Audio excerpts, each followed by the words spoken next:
ओम नमः शिवाय। दोस्तों, इस वीडियो में बात करेंगे पीड़ित नक्षत्र का उपाय कैसे किया जाए, पीड़ित नक्षत्र की कुंडली में पहचान कैसे की जाए। दोस्तों, आपको पता होगा कि कुछ ग्रह नैसर्गिक रूप से शुभ हैं यानी बेनिफिक हैं और कुछ ग्रह नैसर्गिक रूप से मैलेफिक हैं यानी अशुभ ग्रह हैं। शुक्र, बुध, चंद्रमा और गुरु, इसमें भी एक शर्त है कि चंद्रमा बली होने चाहिए और बुध किसी भी तरह से पाप प्रभाव में ना हो। तो इन चार ग्रहों को बेनिफिक प्लैनेट कहा गया है, नैसर्गिक शुभ ग्रह माना गया है। इसी तरह से सूर्य देव को क्रूर ग्रह माना गया है।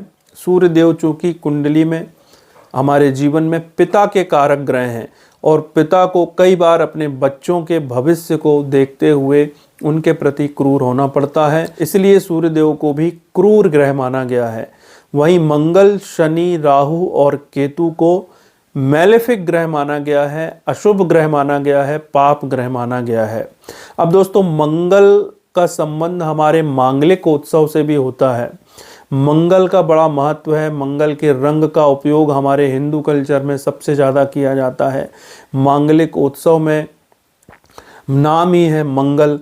तो मंगल दरअसल केवल पाप ग्रह नहीं है, शुभ ग्रह भी हैं, लेकिन मंगल जब बिगड़ते हैं तब वो पाप ग्रह हो जाते हैं। तो तरह तरह की लड़ाई झगड़े जितने भी दुनिया में होते हैं, जितने भी दंगे फसाद होते हैं, जितने भी एक्सीडेंट होते हैं, जितने भी क्राइम होते हैं और खून से संबंधित चीज़ें होती हैं, हत्याओं से संबंधित चीज़ें होती हैं, वो बिना मंगल के इन्वॉल्वमेंट के नहीं होती हैं। लेकिन बिगड़ा हुआ मंगल और एफिलेक्टेड मंगल इसके लिए जिम्मेदार होता है। वहीं यदि हम बात करें केतु ग्रह की, तो केतु ग्रह को मोक्ष का और मुक्ति का ग्रह माना गया है, लेकिन केतु विघ्नों के भी ग्रह हैं। विघ्न यानी ऑब्स्टेकल्स, प्रॉब्लम्स के ग्रह भी केतु हैं और हमारे जीवन में डिटैचमेंट के कारक भी केतु ग्रह को माना गया है। तो सूर्य, मंगल, शनि, राहु और केतु को पाप ग्रह माना गया है, नैसर्गिक अशुभ ग्रह माना गया है, जिसमें सूर्य को क्रूर ग्रह माना गया है और चंद्र, बुध, गुरु और शुक्र को नैसर्गिक शुभ ग्रह माना गया है। लेकिन यदि हम नक्षत्रों की बात करें तो दोस्तों, राहु और केतु चूंकि अपनी राशि का रिजल्ट देते हैं, जिन ग्रहों के साथ बैठते हैं उनका रिजल्ट देते हैं, तो ये किस नक्षत्र में है ये मैटर नहीं करता है, इसको नहीं देखा जाता है। इसलिए अब बचे कौन? सूर्य, शनि और मंगल। तो ये तीन ग्रह किस नक्षत्र में बैठे हुए हैं ये देखना बहुत ज़्यादा ज़रूरी है। तो सूर्य, शनि और मंगल जिन नक्षत्रों में बैठे हुए हैं वो नक्षत्र पीड़ित नक्षत्र माने जा सकते हैं और इन पीड़ित नक्षत्रों का उपाय करना बहुत ज़्यादा ज़रूरी है। क्यों? क्योंकि सूर्य, शनि और मंगल जिन नक्षत्रों में बैठे होंगे उन्हीं नक्षत्रों के स्वामी के अनुसार अपना फल प्रदान करने वाले होंगे।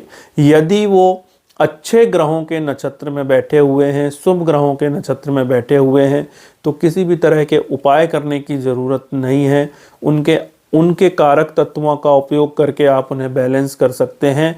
लेकिन यदि वो अपने ही नक्षत्र में बैठे हुए हैं और कुंडली में किसी भी तरह से बाधकेस बने हुए हैं, मार्केस बने हुए हैं, आपके जीवन में उनके अच्छे प्रभाव देखने को नहीं मिल रहे हैं, तो वो जिस नक्षत्र में बैठे हैं उसका उपाय करना बहुत ज़्यादा ज़रूरी है। इसी तरह से शनिदेव और इसी तरह से मंगल देव की भी कैलकुलेशन करनी है। यदि वो अच्छे ग्रहों के नक्षत्रों में बैठे हुए हैं यानी वो जिस नक्षत्र में बैठे हुए हैं उनके स्वामी आपको अच्छा रिजल्ट दे रहे हैं कुंडली में, तो उनके उपाय करने की ज़रूरत नहीं है। लेकिन यदि वो ऐसे ग्रहों के नक्षत्र में बैठे हुए हैं जो आपको कुंडली में अच्छा रिजल्ट नहीं दे रहे हैं, तो उन नक्षत्रों का और उन ग्रहों का उपाय करना बहुत ज़्यादा ज़रूरी है।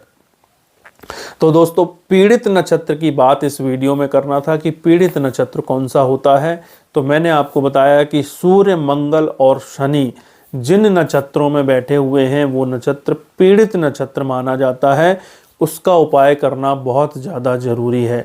उस नक्षत्र का उपाय कैसे हो सकता है? तो उस नक्षत्र से संबंधित चीज़ों का दान करना, उस नक्षत्र वाले दिन गरीबों को भोजन कराना, कन्या भोजन करना, भिखारियों को कुछ खिलाना पिलाना, इस तरह के उपाय यदि आप करते हैं तो वो जो पीड़ित नक्षत्र है कहीं ना कहीं अपने अशुभ फलों को छोड़ देता है और आपके जीवन की समस्याओं को कम कर देता है। इसी तरह से पीड़ित नक्षत्र वाले दिन यदि आप व्रत करते हैं, उपवास करते हैं, तो भी आपको पीड़ित नक्षत्र के अशुभ फलों में कमी आ जाती है। पीड़ित नक्षत्र वाले दिन मंत्र जाप करना, दान पुण्य करना, व्रत रखना, ये सारे उपाय हमारे शास्त्रों में बताए गए हैं और इनका निश्चित तौर पर हमारे जीवन में बहुत ज़्यादा प्रभाव पड़ता है। अब दोस्तों, नक्षत्रों के भी कुछ कारक तत्व होते हैं, नक्षत्रों के भी रंग होते हैं। उन रंगों का उपयोग हमें कम से कम करना चाहिए जो हमारे पीड़ित नक्षत्र हैं। उनसे संबंधित फूड यानी भोजन हमें बिल्कुल कम से कम खाना चाहिए जो नक्षत्र पीड़ित हैं और हमें अपनी कुंडली में अशुभ रिजल्ट दे रहे हैं, हमें अपने जीवन में अशुभ रिजल्ट दे रहे हैं। तो इन सारी बातों को बहुत गहराई से देखने के बाद ही हमें तय करना चाहिए कि हमें किस नक्षत्र का उपाय करना चाहिए और किस तरह का उपाय करना चाहिए। किसी भी नक्षत्र को एक्टिवेट करने की जल्दबाजी नहीं करनी चाहिए। कुंडली का गहराई से अध्ययन करने के बाद ही उपाय करने चाहिए। अभी रिसेंटली मैं आपको एक बात बता दूं, एक क्लाइंट की कुंडली मेरे पास आई और उनके जीवन में बहुत सारी समस्याएं थी, जिनमें सबसे ज़्यादा समस्याएं थी मानसिक समस्याएं। मानसिक समस्याएं यानी हमेशा तनाव में रहना, मन का अशांत रहना, डिप्रेशन, और यदि वो किसी भी तरह के मंत्र का जाप करते थे तो उनके सिर में दर्द शुरू हो जाता था। लेकिन दोस्तों, उन्होंने क्या किया था, उन्होंने किसी ज्योतिषी के कहने पर अपने चंद्र और मंगल दोनों ग्रहों की 2 बार शांति पूजा कराई। दोस्तों, उनकी जो कुंडली थी उसमें इस तरह की स्थिति नहीं थी। तब मैंने रेक्टिफिकेशन करके उनसे पूछा कि आपने क्या क्या उपाय किए हैं। तब उन्होंने बताया कि चंद्र और मंगल की 2 बार मैंने शांति कराई है। और दोस्तों, तभी मुझे समझ में आया कि इन्होंने गलत उपाय के कारण ये अपने जीवन में परेशान है। कुंडली में ऐसी स्थिति नहीं है। तो हमें इन चीज़ों का भी ध्यान रखना है कि कुंडली कभी कभी खराब नहीं होती है, लेकिन गलत उपायों के कारण, गलत कर्मों के कारण हम अपनी कुंडली को खुद ही खराब कर लेते हैं।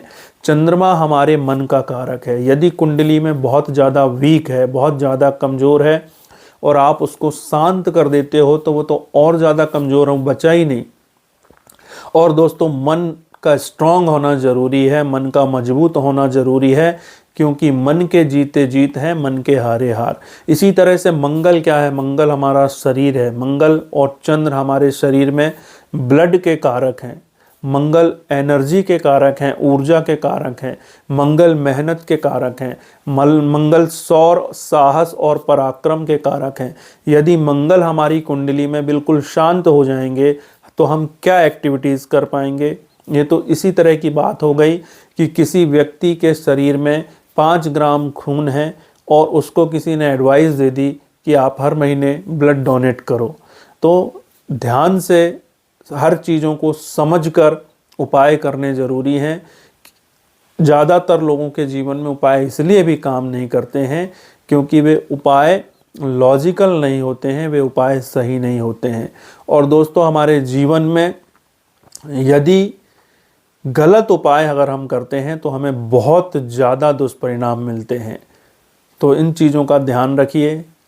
मुझे उम्मीद है कि आपको जानकारी पसंद आई होगी। यदि वीडियो अच्छे लग रहे हैं तो वीडियोज़ को लाइक करें। लोगों की मदद करने के लिए, लोगों की हेल्प करने के लिए वीडियोज़ को ज़्यादा से ज़्यादा शेयर करें। यदि आप कुछ पूछना चाहते हैं तो वीडियो में कमेंट करें। आपने मेरी बातों को बहुत गंभीरता से सुना, इसके लिए आपको बहुत बहुत धन्यवाद। मिलते हैं अगले वीडियो में। ओम नमः शिवाय।